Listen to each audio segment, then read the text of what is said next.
Buenas tardes y bienvenidos al episodio número 374 de Coloqueo del Instituto de Cultura Puertorriqueña. Yo soy Pablo Luis Crespo Vargas y hoy estaremos presentando de manera virtual el libro Historia del Desarrollo del Puerto de Ponce, cuyo autor es Luis E. Fernández Ramírez. Saludos, Luis, ¿cómo te encuentras?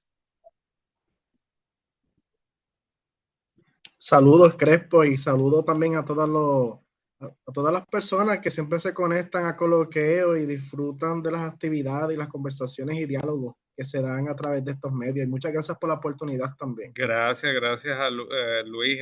Nada, este libro es importante y tiene un valor significativo, ¿verdad? Porque nos va a ilustrar algo que quizás no encontremos a diario en los libros o en las revistas, porque es como una vez te dije, es un tema innovador. Yo sé que tenemos al puerto allí, mucha gente lo ha ido a visitar, mucha gente ha pasado por la guancha, desde allí se ve y una chulería y quizás en la prensa hemos tenido mucha información, pero desde un punto de vista histórico, este libro trae una aportación bien positiva. De hecho, vamos a pasar a mostrar la imagen de la portada del libro y si no, pues, si no es mucha molestia contigo, te pedimos que nos hagas una breve presentación de unos 10 minutitos en lo que comparto el programa en las redes sociales. ¿Está bien?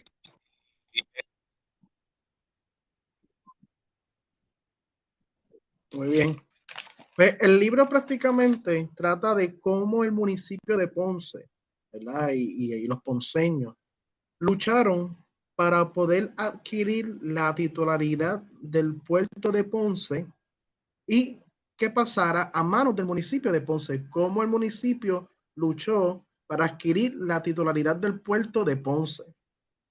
¿Quién, ¿En dónde reside el puerto? ¿O quién tenía el puerto? O mejor dicho, ¿quién tenía la titularidad del puerto? Pues era el gobierno de Estados Unidos. Tras la guerra hispanoamericana, el gobierno del ejército de Estados Unidos, pues, toma control de los puertos. Entre esos está el de Ponce, ¿verdad?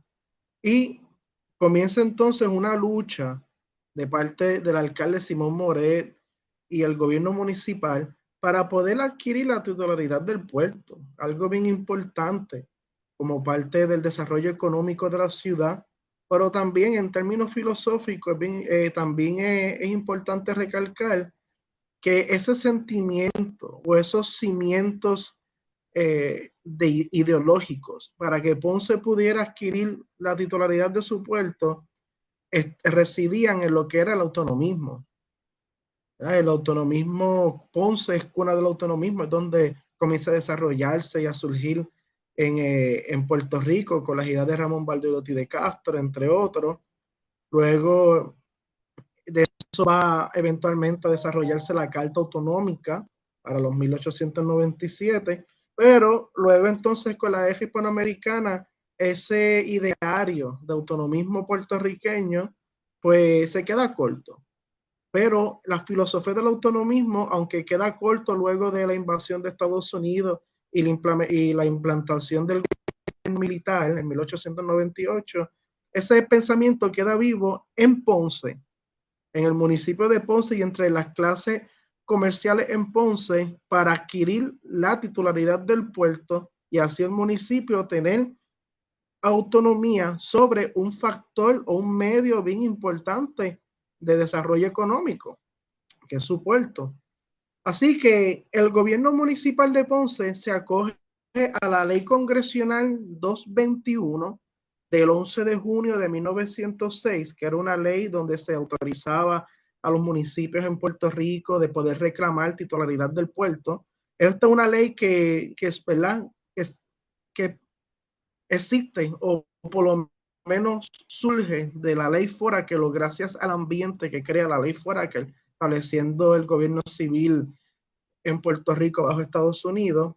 Y es por esa ley del 11 de junio de 1906 que entonces el 11 de, que el 11 de, perdón, que el año 1911, el 20 de noviembre, de 1911, entonces oficialmente el puerto pasaría a ser parte de el municipio de Ponce. Y no es hasta entonces el 7 de diciembre de 1911 que el gobernador George Radcliffe Colton autoriza el traspaso de la titularidad al municipio de Ponce. Así que, si venimos a ver, hay tres fechas importantes. El municipio de Ponce comienza esta lucha en el año 1907, acogiéndose a la ley congresional 221 de 1906 para comenzar a solicitar la titularidad del puerto, pero no solamente la titularidad, también la franquicia del puerto, porque la titularidad estaba bajo el gobierno de Estados Unidos, ¿verdad? Con autoría del gobernador y el Consejo Ejecutivo impuesto por el Congreso en Puerto Rico. Y la franquicia del puerto le pertenecía a la compañía norteamericana Ponce Wharf Company, ¿verdad? Que años antes el gobierno de Estados Unidos le había accedido o concedido la franquicia a dicha compañía portuaria. Así que Ponce tiene que hacer dos luchas, una para adquirir la titularidad y otra para adquirir la franquicia. Y no era tarea fácil, fue una tarea de mucha situación política, judicial, de leyes. Y este libro lo que representa es, o lo que quiere demostrar es cómo los ciudadanos de Ponce en su gobierno municipal y el alcalde Simón Moret se llevaron a cabo esta lucha de gran envergadura para eventualmente poder tener la titularidad del puerto en 1911, para entonces inaugurar el puerto en el año 1914. Un dato bien curioso es que una de las personas que, uno de los participantes de la inauguración del puerto de Ponce fue el senador Chafro, que fue uno de los autores el coautor de la ley Jones-Chafrod, que eventualmente le daría la ciudadanía estadounidense a los puertorriqueños el 2 de marzo de 1917. Así que también esto es una evidencia que la ciudadanía sí, ¿verdad? Se lo otorgó a los puertorriqueños en el 17, pero había un interés de incluso uno de los coautores de la ley Jones en Puerto Rico, porque él vino para la inauguración del puerto de Ponce en el año 1914. Así que en 1906, fecha importante que de ahí es que está la ley congresional 2221. 1907 es cuando el municipio comienza su gestión administrativa y gubernamental. Y en el 1911, el 20 de noviembre de 1911, el Consejo Ejecutivo, que se le considera como el primer tutor bajo, ¿verdad? Bajo el gobierno de Puerto Rico, bajo el gobierno de Estados Unidos. El último sería Rexford Tugwell, que se le llama como el último tutor, ¿verdad? De cuestiones administrativas hacia el gobierno de Puerto Rico, el gobernador Rexford Tugwell. Pero ese primer tutor, que es el gobierno del gobierno de Estados Unidos en Puerto Rico, fue ese consejo ejecutivo. Ellos dan el visto bueno para inaugurar, para dar el paso de la titularidad del puerto y la franquicia del municipio el 20 de noviembre de 1911. Y finalmente el gobernador George Radcliffe Colton, el 7 de diciembre de 1911, da la firma final para que el puerto pase definitivamente al municipio de Ponce.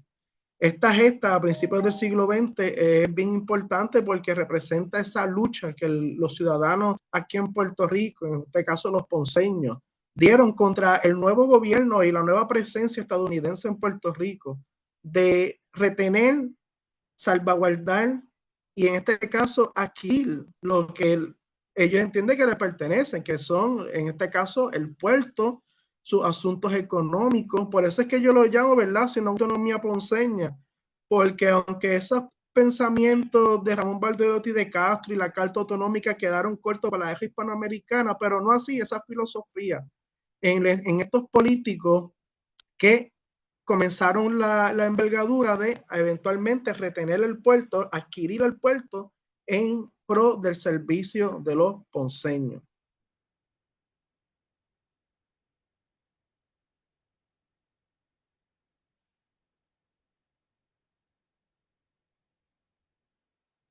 Sigo aquí, disculpa.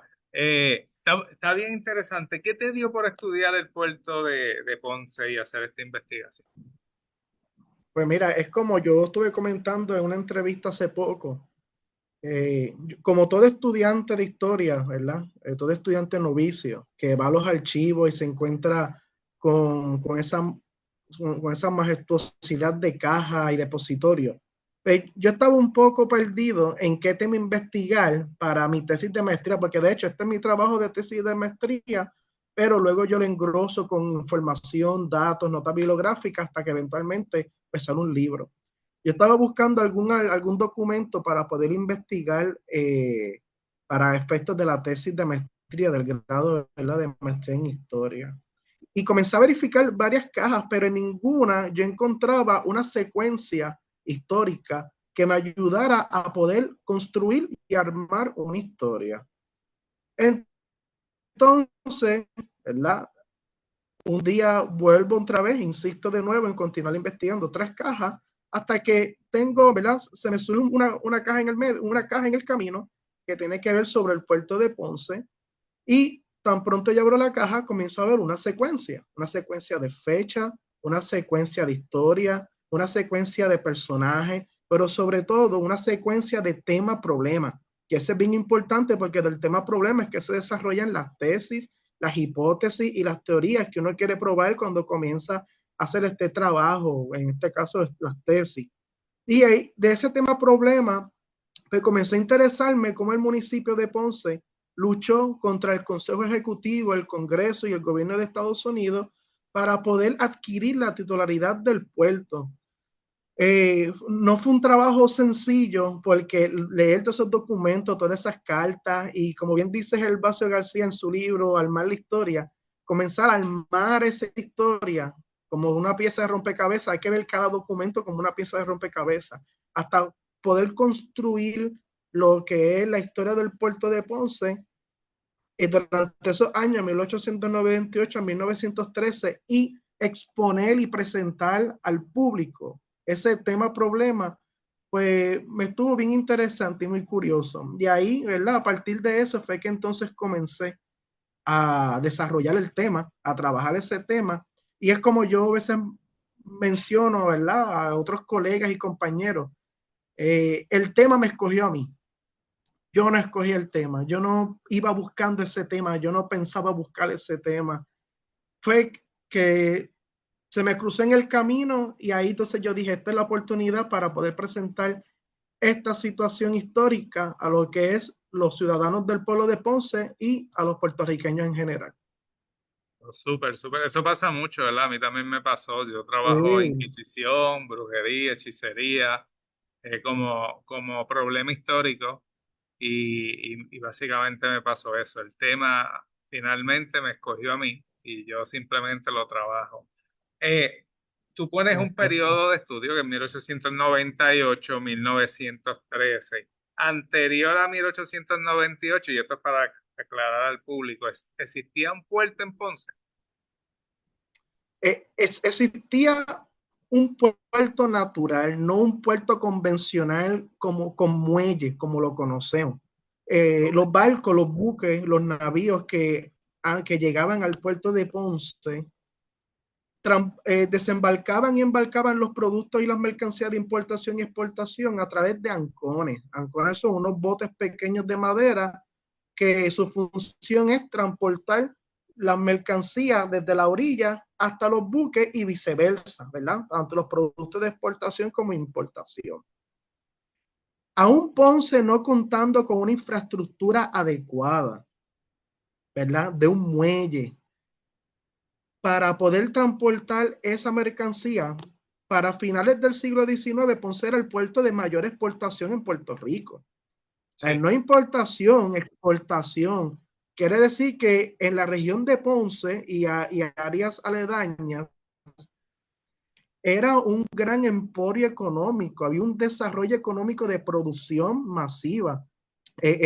Ponce era un distintivo ya autónomo económicamente, ¿verdad? Podía producir sus riquezas. Ponce producía su riqueza, la área sur producía su riqueza, y eso se refleja en las balanzas mercantiles, que yo también he investigado en los archivos, donde se expone que el puerto de Ponce, donde se presenta que el puerto de Ponce era el puerto de mayor exportación en Puerto Rico desde mediados del siglo XIX hasta finales, aún sin contar con una infraestructura adecuada, que se dependía de ancones para poder transportar la mercancía de del puerto, de lo que viene siendo el lado, que era el puerto natural, o una estructura de tinglados que tenían para almacenar los productos hacia el buque o el navío. Así que es bien interesante ese dato. Entonces, esto me hace pensar a mí que hubiese sido de la región sur y de Ponce si contaba con la infraestructura adecuada para tener un puerto de envergadura que sostuviera todo ese flujo mercantil que se movía por la zona portuaria de Ponce. Pero ahí viene otra Es bien pregunta. interesante. Ajá. Ajá, ajá.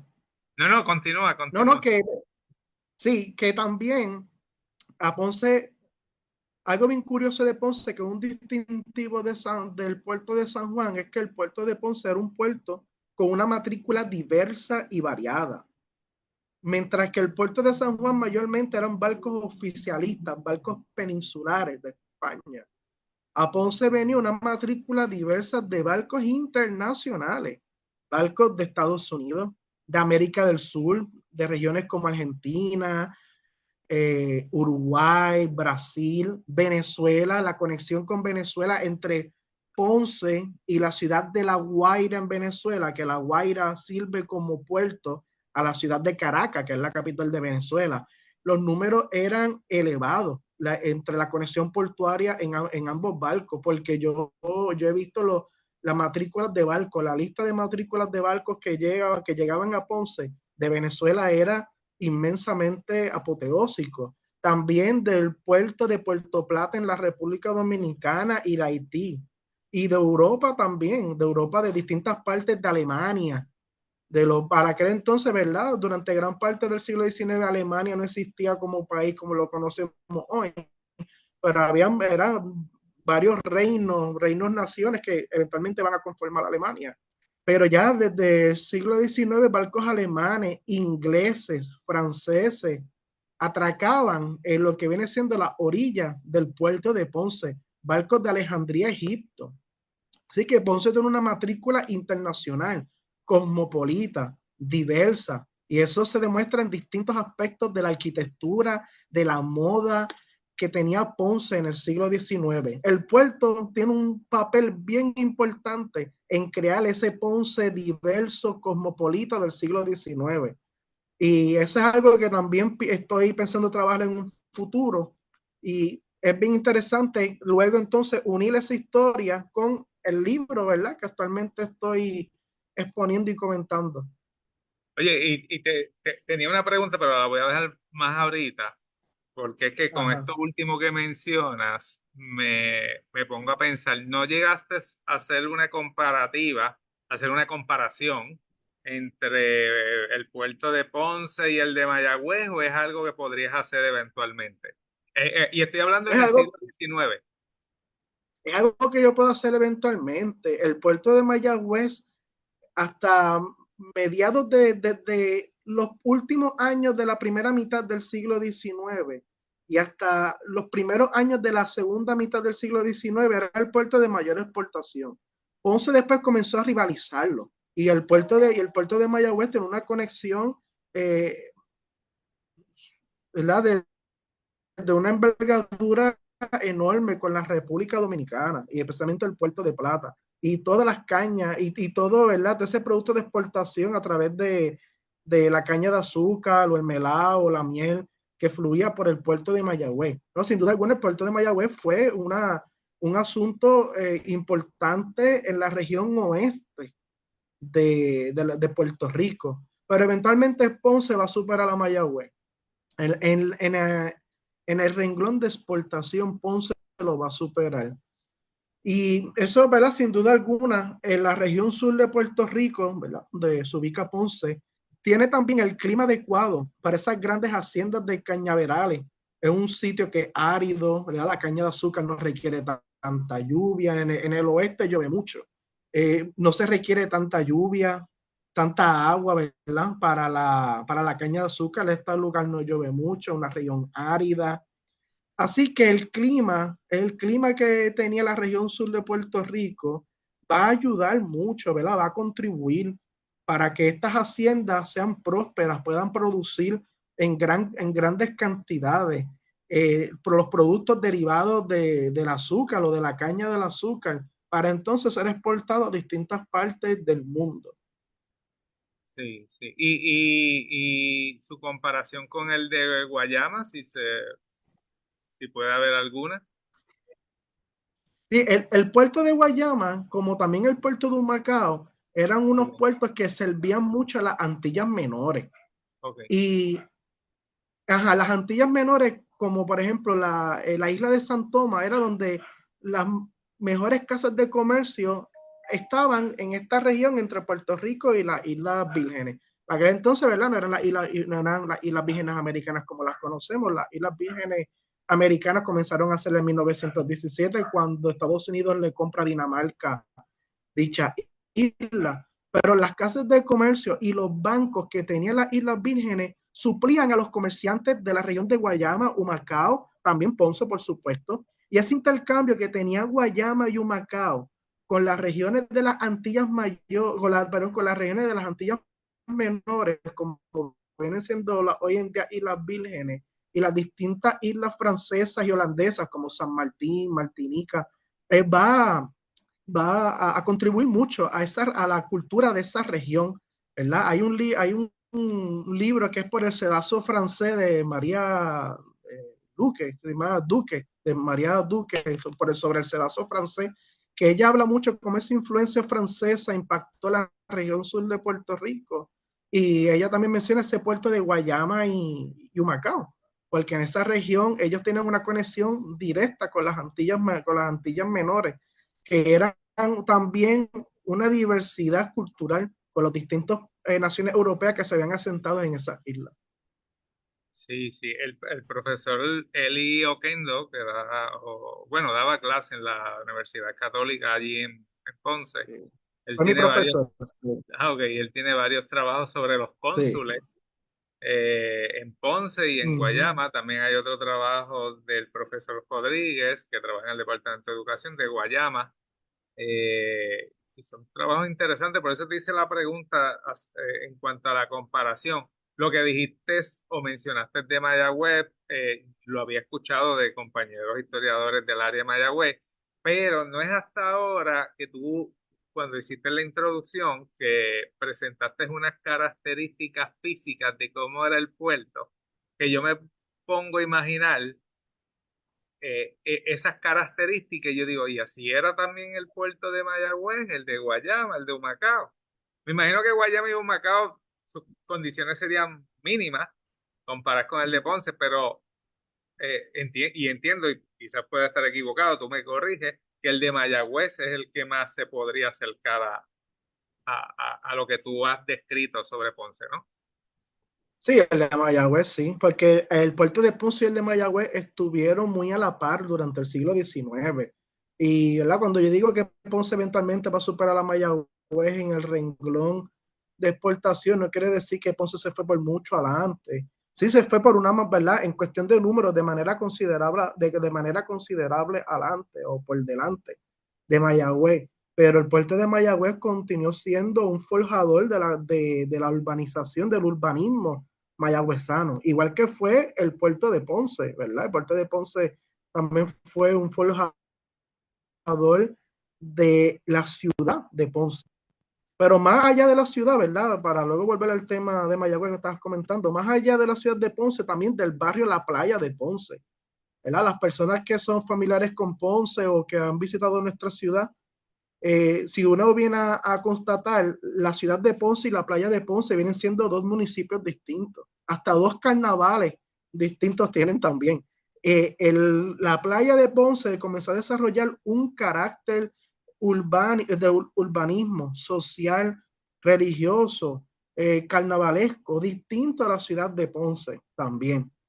Por eso es que en un tiempo la playa de Ponce fue el barrio más rico de Puerto Rico y hasta incluso habían comerciantes y otras personas que hablaban de convertir la playa en un municipio distinto, ¿verdad? Para el siglo XIX, un municipio aparte del municipio de Ponce, porque tenía todas las facilidades y todas las comodidades para, y especialmente la riqueza, para poder ser autosostenible y también ir a la par con los distintos municipios de grandes riquezas en Puerto Rico. Wow, interesante. Mira, la pregunta que se quedó en el tintero, y Ajá. volviendo a las características físicas, geográficas que ahorita mencionaste, bueno, características físicas, aquí que viene la pregunta. Eh, el puerto de Ponce, de su forma natural, tenía las características físicas geográficas para ser un puerto. Sí, porque es una región de hondo calado. Es Ok, una región que por natural es hondo calado, por eso es que los grandes buques y navíos podían acercarse a una distancia considerable de la orilla de Ponce, bastante considerable para que los ancones pudieran llegar hasta el barco y entonces regresar de nuevo a la orilla con los desembarques y embarques de productos. Pero es un puerto natural de hondo calado, ¿verdad? Por eso fue que este año el crucero más grande del mundo pudo llegar a esa región, pudo entrar a la costa de Ponce y luego atracar en el puerto de Ponce, porque es un puerto natural de hondo calado. Así que aunque no estuvieran las facilidades del puerto para ese siglo, para el siglo XIX, principio del siglo XX, esa región, ¿verdad? Ser de hondo calado era un acceso fácil para los grandes buques de acero, que también durante finales del siglo XIX y principios del siglo XX comenzaron a navegar los distintos océanos y mares de la región atlántica y del Caribe. Porque antes eran de madera, ¿verdad? Los barcos de vela. Pero sí, entonces, sí. luego de la guerra civil estadounidense, comienza entonces a desarrollarse los buques de acero de Estados Unidos, Europa, con una transformación de lo que era el pensamiento del comercio marítimo. Así que también esos barcos comenzaron a llegar al puerto de Ponce sin ningún problema. Sí, sí. Ahorita mencionaste al barrio Playa de Ponce, también Eli tiene un libro sobre ese barrio. Estoy tratando de Sí. convencer a Eli para ver si lo traigo aquí al programa, pero pues como él se Ah, retiró, a claro. veces se pone difícil en esos asuntos. Este, pero Eli ha hecho mucha investigación y es un recurso de mucho valor. Mira, ¿nos podrías Sí. describir la foto que utilizaste en la portada del libro? Sí, por supuesto. Esta foto, ¿verdad? Que se encuentra en la portada, igual que las fotos que aparecen al inicio de los distintos capítulos, yo la pude extraer del Archivo General de Puerto Rico, de la colección, allí en San Juan, en Puerta de Tierra, de la colección fotográfica del Archivo General. Pero especialmente la foto que aparece en la tapa del libro es bien especial porque es la foto del día de la inauguración del puerto en el 1914. Entonces aquí vemos a los distintos ciudadanos que se dieron, ¿verdad? Uno dice la vuelta, se dieron la visita de ir a las instalaciones y a las facilidades del puerto para ser testigo de ese momento histórico, de la inauguración del puerto de Ponce, de las facilidades en el 1914.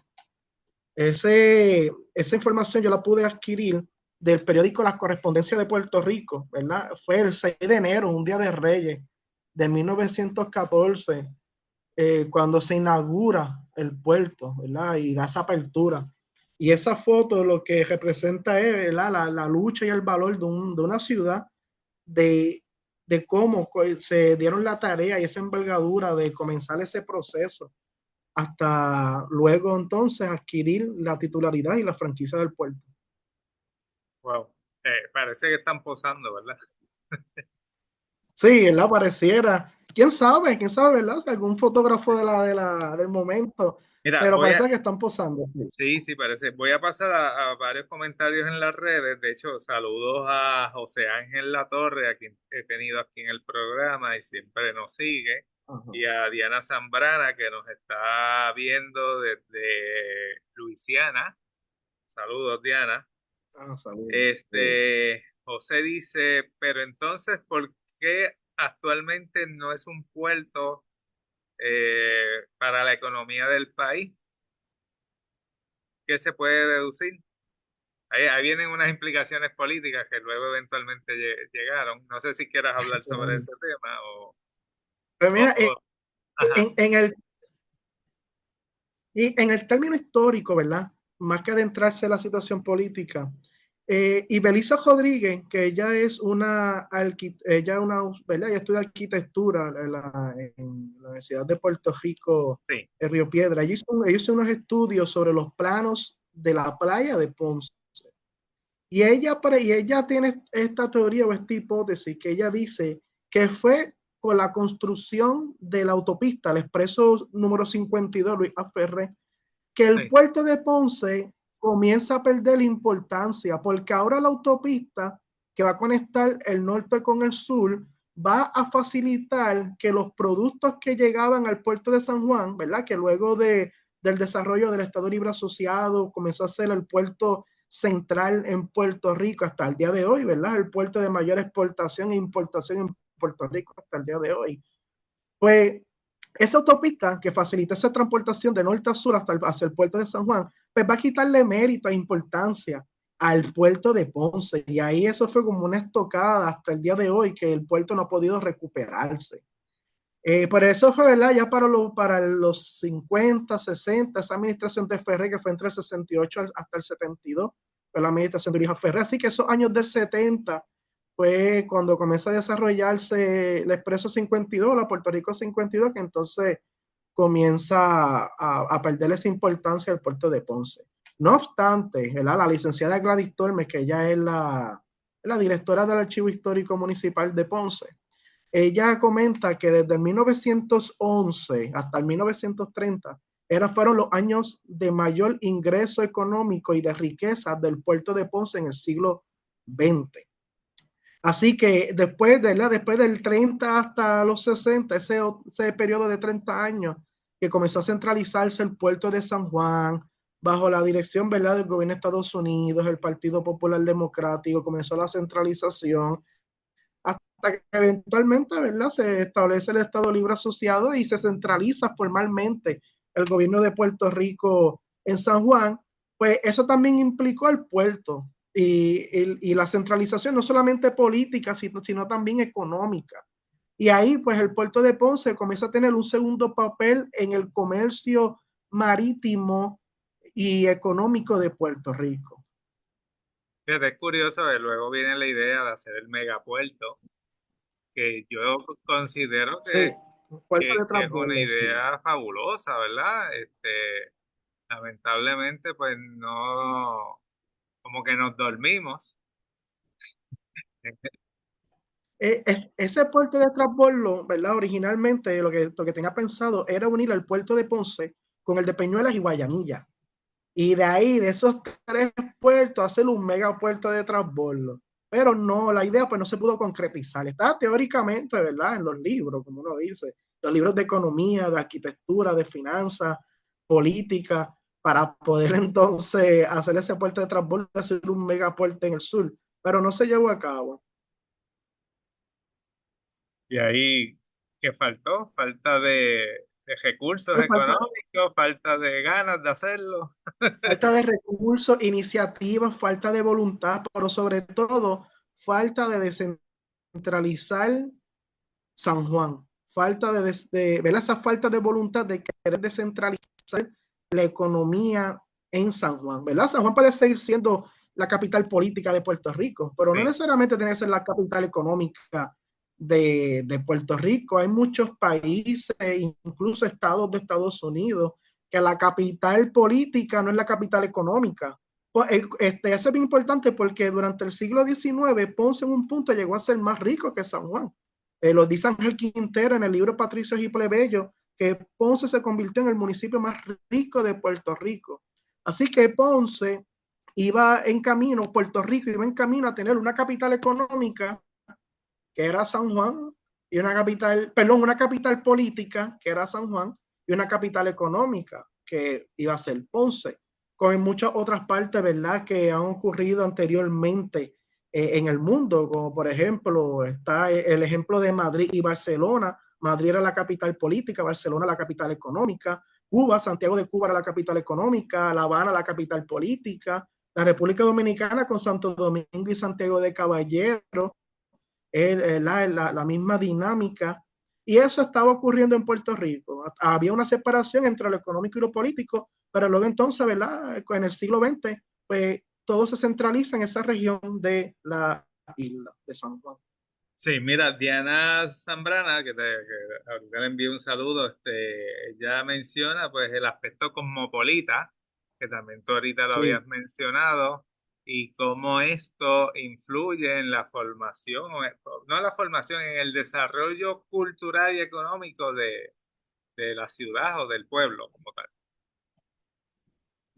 El libro La campaña de la Almudaina, de la historiadora Girón, ella presenta, es uno de los mejores libros que hay de historia general de Ponce, porque ella presenta incluso hasta la moda que utilizaban las damas y los caballeros del Ponce decimonónico, del Ponce del siglo XIX. Otros libros habla de la arquitectura de la ciudad de Ponce en el siglo XIX. Y como dicen otros libros, Ponce comenzó a ser un deleite turístico público para los ciudadanos. Ponce comenzó a convertirse en como uno dice, un museo al aire libre, pero más que todo un deleite público para sus visitantes. Y mira si, ¿verdad? Si ese argumento es correcto, que hasta luego la feria de exposición del 1882 se va a celebrar en Ponce. Wow. Mira, esto todavía no te lo había preguntado y como veo bastante público, ¿dónde lo conseguimos el libro? Pues mira, el libro se consigue en la librería El Candil en Ponce, en la librería El Laberinto en el Viejo San Juan, la librería Norberto, tanto en Plaza de las Américas como en Geopiedras. Yo voy a tener la presentación del libro, ¿verdad? En Ponce, la presentación física del libro va a ser en la librería El Candil en Ponce, en el 22 de junio, sábado 22 de junio, a las 3 de la tarde. Luego habrán otras presentaciones alrededor de la isla, pero esa viene siendo la primera presentación física. Aquí, ¿verdad? Por ser de Ponce el tema del libro. Así que, ¿verdad? Los invito a las personas que puedan asistir tanto a la presentación de Ponce como a otra, a que se den la vuelta, a conversar y dialogar y poder saludarlo. Y el libro pues se puede encontrar en esas librerías que le comenté, incluso también en sus páginas online, en sus páginas digitales, no solamente físicos, sino también en las páginas de internet de venta de esas respectivas librerías. Yo ya apunté la fecha, si no no llega algo antes dijiste el sábado 23 de junio, 22 de junio, 22 de junio, perdóname, de, sábado sí, 22 de a las 3 junio de la tarde, a las 3 p.m. en la librería El Candil, que de hecho entiendo en que fue Ponce. la casa editorial de la librería El Candil el que lo publicó, ¿no? Sí, sí, Mariana Editores, ¿verdad? Agradecidos con ellos, fueron los que dieron la oportunidad de que este trabajo se convirtiera en un libro para la presentación pública de este tema. Sí, de hecho aprovecho, en la librería El Candil hay varias publicaciones, aparte de la tuya, cuyo tema es Ponce, y a los interesados en Sí, conocer los aspectos históricos de la ciudad de Ponce, pues los invito a que pasen por allí y consigan estos libros, al igual que este libro, que como mencioné al principio, pues tiene la relevancia de que nos está trayendo unos aspectos históricos que mucha gente desconoce. De hecho, y vuelvo a la imagen que utilizaron para la portada del libro, y ahorita pues entre relajo y ajá. seriedad estábamos hablando de si están posando o no, pero esa imagen es fabulosa. ¿Sabes? Esa gente es como si los hubiesen llamado Sí. y le hubiesen dicho, mira, vamos a posar para tirar esta foto. Ahí también se ve ese edificio que está en la parte de atrás. Ajá. Ese es el edificio del puerto, pero tiene, si uno ve, ¿verdad? Con detalle, incluso tiene un comercio González, Sí, y ese comercio González era parte, ¿verdad? De las personas usuarias del puerto. Algo bien importante que yo también, ¿verdad? Quiero recalcar es que durante el siglo XIX, cuando el puerto de Ponce era el de mayor exportación en la isla, aún Ponce no contando con la infraestructura, como mencioné anteriormente, varios comerciantes, tenían el interés de construir sus propios puertos, o sea, sus puertos privados, ya que no se facilitaba una infraestructura adecuada de parte del gobierno central y el municipio de Ponce. Ellos querían construir sus puertos privados para hacer, para poder mover su economía, sus productos y mercancías, ¿verdad? Y los comerciantes, ellos eran el enlace entre el puerto y los hacendados, entre el puerto y el pueblo, porque a través de las casas de comercio es que pasaban muchos productos o pasaban la mayoría de los productos para que entonces llegaran al pueblo, que eran los productos de importación, pero también a través de las casas de comercio también fluían los productos que se iban a exportar. Así que estos comerciantes, ¿verdad? Como dice Buitrago, él, ¿verdad? Él hace, el historiador Carlos Buitrago, perdón, él sí, el historiador Carlos Buitrago, él hace estudios sobre las relaciones precapitalistas en Puerto Rico. Él da un ejemplo de que estos comerciantes portuarios, ellos comenzaron con el fenómeno precapitalista en Puerto Rico, porque ya con el gobierno de Estados Unidos, pues se va a instaurar el sistema económico capitalista que conocemos. Pero ese precapitalismo va a comenzar con esos comerciantes y esos enlaces que ellos tenían entre las casas, entre las haciendas y las grandes haciendas y plantaciones y las líneas de compañías navieras. Wow, interesante. Bueno, Luis, nada, yo te agradezco tu espacio, tu tiempo en la noche de hoy, en la tarde de hoy, para presentar este libro. Nuevamente, les recuerdo a nuestros amigos, la presentación oficial del libro va a ser el sábado 22 de junio a las 3 de la tarde en la librería El Candil en Ponce. Espero verlos por allí esa tarde. Como te dije, ya lo puse en mi agenda. Nada, Luis, gracias, mucho éxito. Si quieres decir algo para ir finalizando con este programa. Ah, ¿verdad? Con este libro lo que yo pretendo es dar una humilde aportación a lo que es la historiografía de Ponce. La historiografía de Ponce es importante, igual que la historiografía de muchos pueblos, porque en la historiografía tú puedes constatar, tú puedes ver la evolución de un pueblo o de una ciudad o de algún tema histórico, ¿verdad? Lo que se ha escrito respecto a dicho tema, en este caso sobre el puerto y la historia de Ponce. Así que yo espero contribuir a esa historiografía de la ciudad de Ponce y que personas de otras partes de Puerto Rico y del mundo puedan ver cómo Ponce ha evolucionado como pueblo, como ciudad, pero también cómo la región sur y Puerto Rico en general han evolucionado a través del tiempo. Y este trabajo, pues, una aportación a esa historiografía, a esa rama de la historiografía puertorriqueña y ponceña. Pues gracias, Luis, gracias a nuestro público. Y nada, con este programa estamos finalizando la quinta temporada de Coloqueo. Esperamos ya en julio, agosto, finales de julio, empezar nuestra sexta temporada y vamos dirigidos a Campechada 2024, que este año va a ser en Santurce y en honor a Victoria Espinosa. Nada, con esto terminamos. Gracias a todos y buenas noches. Muchas gracias, buenas noches.